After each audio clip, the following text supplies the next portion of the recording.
ayan ang presyo ng gasolina ngayon. Yung ikakarga ko ito, $58.9 do bali $59. Yan ang mga regular $32.9, so bali $33.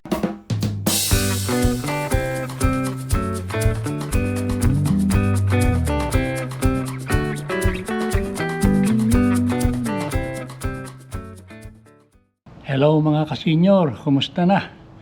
Kanina pong umaga na naglalakad kami ay napadaan nga po ako sa gasolinahan. At napansin ko na bumaba po ng bahagya yung presyo ng gasolina. Nung pong weekend, bali not weekend, Biyernes po, nagpunta rin ako ng gas station. At nakita ko nga po na tumaas ang presyo ng gasolina. Naging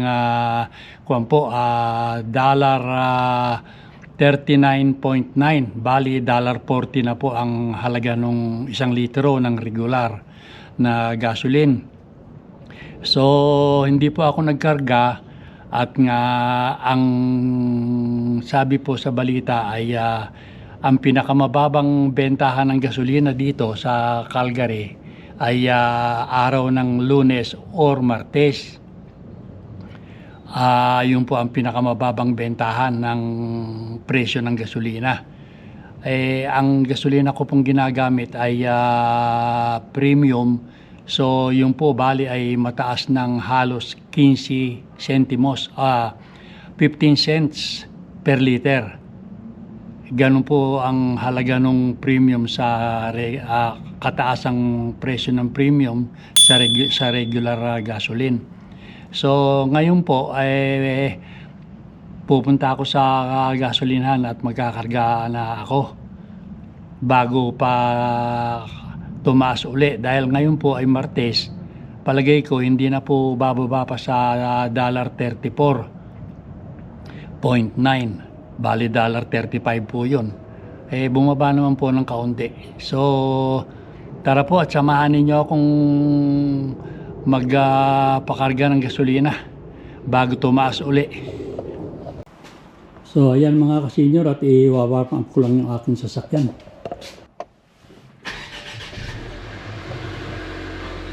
Ayan po, meron pa namang kwan. Bali yan po almost kalahating tangke na ng gasolina ang nauubos ko, kaya ipapupultang ko po ngayon. So yan mga kasenyor, dito na lang ako dadaan sa likuran namin. Malapit lang naman yung gasolinahan dito. So ayan, dito na ako sa back alley. Sayang din naman kasi yung masisave kong presyo sa presyo. Hindi naman marami pero kahit papano ika nga yun, savings pa rin yun. Yung makukuha ko dahil medyo mura nga ngayon.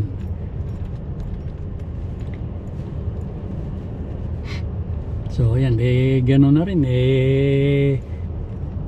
sa bagay, hindi ko alam kung ito kuha na nung giyera ng Iran at saka ng Israel, pero sa palagay ko naman hindi pa kuha yun.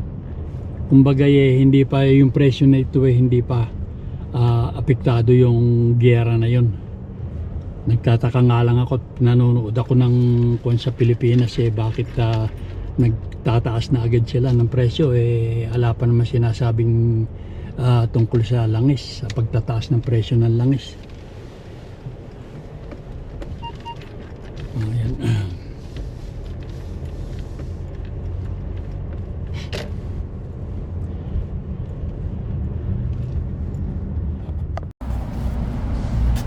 So ayan ang presyo ng gasolina ngayon.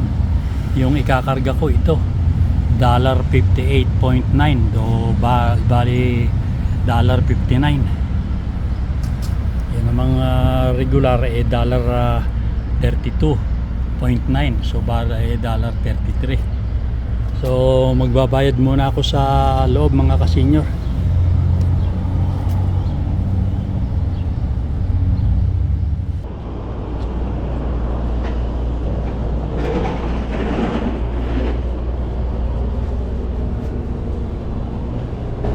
Oh, Jesay, kumusta? 91 ano? Oo, 91, Number 2. $60. 60. Yan lang po. At saka $6 na Lotto Max. $6. Tapos yung ano? $5 na. $5 na Western. Oo, tapos paki-check mo nga ito. Sure. Tatlo yan. Tatlo.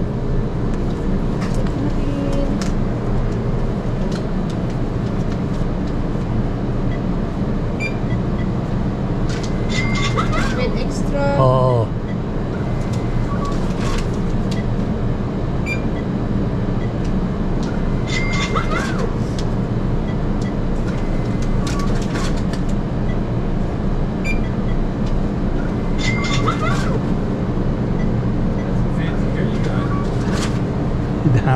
So, bali bayad na yan. Oo, bayad na po. Ito na lang ko ang babayaran ko. Petro points. Saka Paswipe yung points. Okay. 71. 71, okay. So, yan. Ito yung bago. Ito yung luma. Bago. Tapos Tatapon ko na ito. 97. Ako na magtapon yan, kuya. Okay. Oh, sige. Salamat po. Thank you.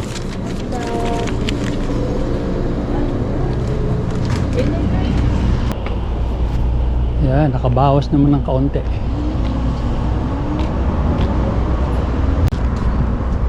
So, yan.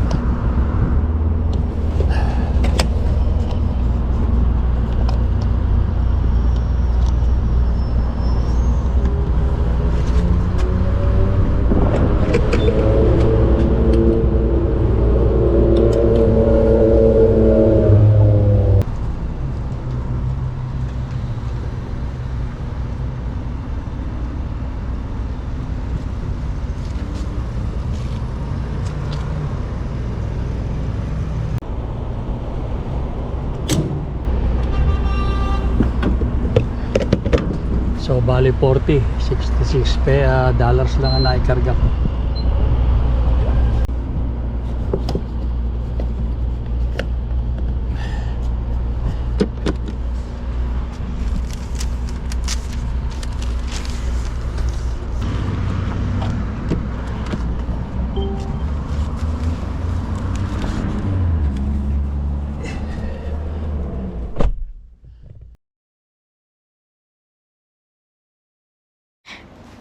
Ayan po mga kasenyor, nung dumating ako kaninang tanghali na galing magpakarga ng gasolina, masyado pong mainit.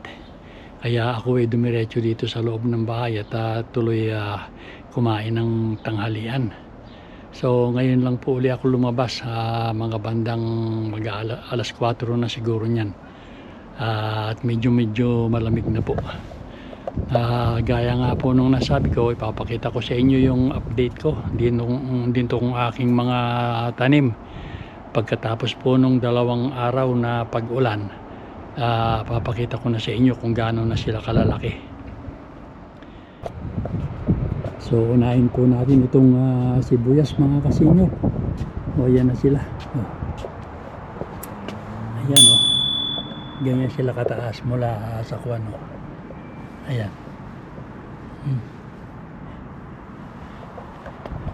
Ayan sila. Maganda naman ang malaking binigay ng ulan. Ayan. Kaya lang yung iba parang ayan namamatay. Hindi ko alam kung bakit ganun. Ayan. Hindi po maganda ang tubo ng sibuyas ngayon. Malalaki nga sila, matataas pero mga payat. Ayan po.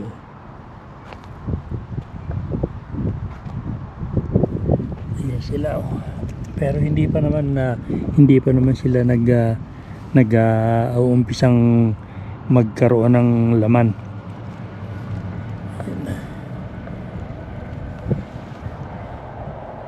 Ayan po.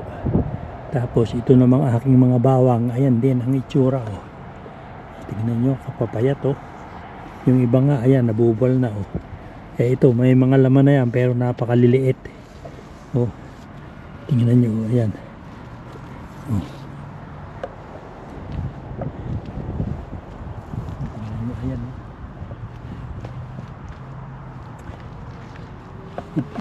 Ito mga ka-senior, yung unang tanim ko nung bawang nung bago kami umuwi ng Pilipinas. Balikuan yun, fall. Kaya ganyan, hindi maganda kasi ang nangyari dyan mga ka-senior, tumubo sila nung mga bandang Marso. Yan. Tapos nung nakatubo na, nagyelo ng isang linggong nagyayelo. So yung mga nakatubo parang namatay. Tapos yun, nung mawala yung yelo, nagkaroon uli sila ng supling pero hindi na maganda. Ayan nga. Tapos ito namang pinahabol ko, ayan naman, gumanda naman sila. Bawang pa rin po ito. Maganda naman sila. Kaya lang yung mga nauna rin, ayan, kamukha niyan, ayan, mga ganyan. Wala na yan. Pero yung mga pinahabol kong mga nahuli, yan, maganda-ganda naman ng konti. Iri naman mga kamatis ko, yan, awa naman ng Diyos, malalaki-laki na rin, pero meron na rin mga bulaklak, ayan, pero hindi pa naman siguro magtutuloy yan. Ayan sila, marami po yung kamatis kong yan mga ka-senior. Yan, kaya lang yan, nagbubulaklak na. Ayan nga isa, may bulaklak na sa ilalim. Ayan, bali, kung po yan, siguro merong mga 15 puno. Yan, hanggang dun po yan sa ayan,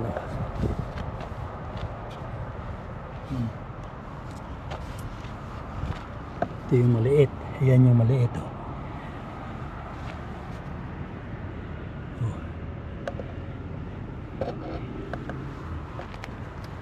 ayan naman, ayan sila hanggang doon. Ito naman po beans, ito na itinanim ko, binili ko. Dalawa lang naman din ang tumubo. Ayan.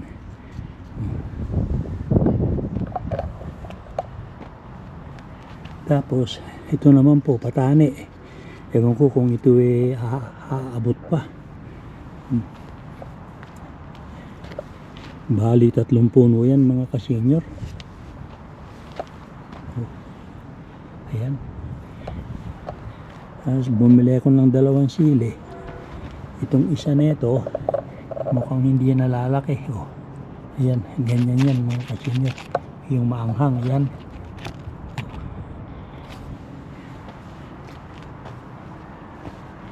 Ito namang isang klase, ito naman yung ano ba ang tawag dito, yung sweet pepper. Yan, ito, yan, mamamatay siguro itong mga kanyan mga ka-senior. Melon yan din, palagay ko mamamatay ito.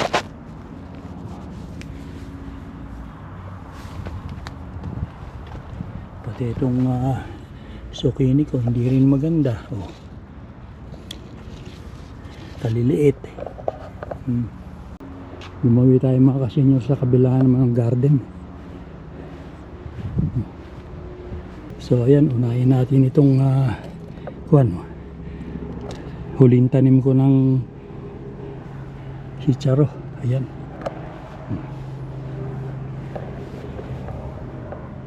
Yan, malalaki sila, mga gaganda mga ka-senior. Yan, sulit yan sa chicharo.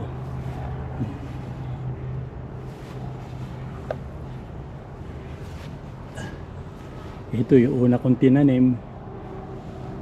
Ayan, namumulaklak na. Ayan, may mga bulaklak. Ganyan na rin sila kataas. Ayan, no.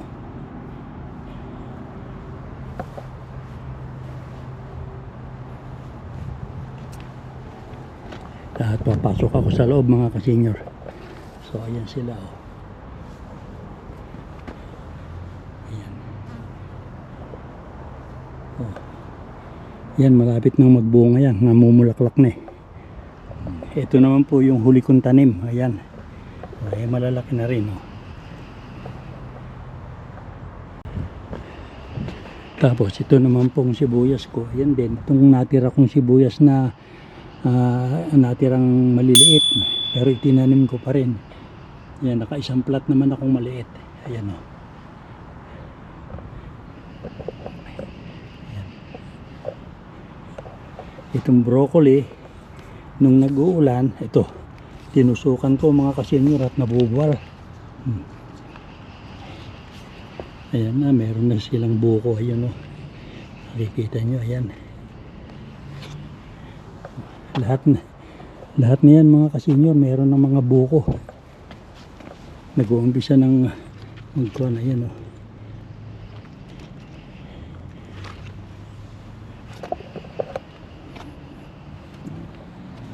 Yan, kubali ko nito, mga ka-senior, sa 2, 3, 4, 5, 6, bali 12 puno ito ng broccoli. Ito ang magaganda, mga ka-senior, itong aking patatas. Ayan.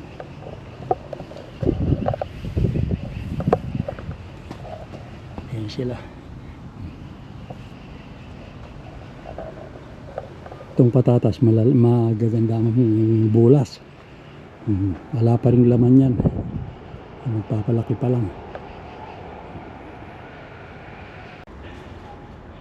So ayan, mga ka-senior, papakita ko naman sa inyo yung dulo ng garden, yung pagkatapos nung mga patatas. Yan, pagkatapos niyan, ito sa dulo, ayan yung kalabasa. Ito yung isang klase ng radish na nagbubunga lang sila, mga ka-senior. Yan, ganyan, hindi sila naglalaman. Pero itong kalabasa, ayan, oh, ganon din, parang ayaw din lumaki. Oh.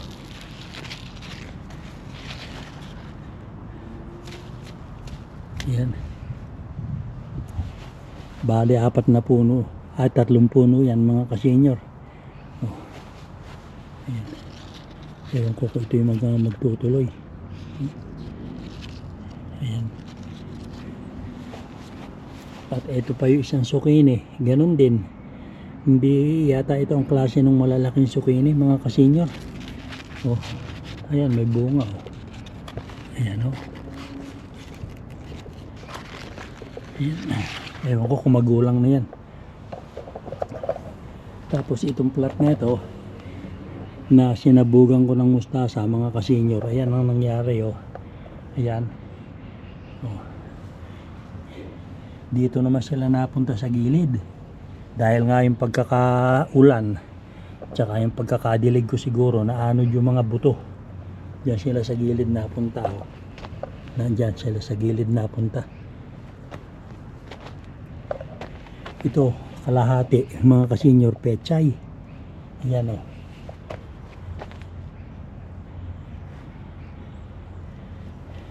Pero itong nakikita ninyo, mga ka-senior, yan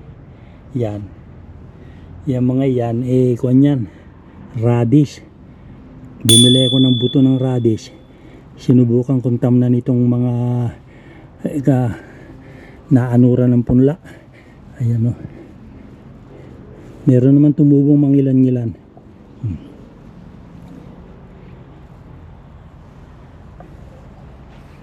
Pero ito, mga ka-senior, susubukan ko itong sabugan ng pataba. Baka sakaling gumanda pa, baka umabot.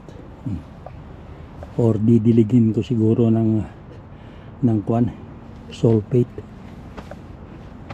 or urea. Madami rin yan pag lumaki, mga ka-senior.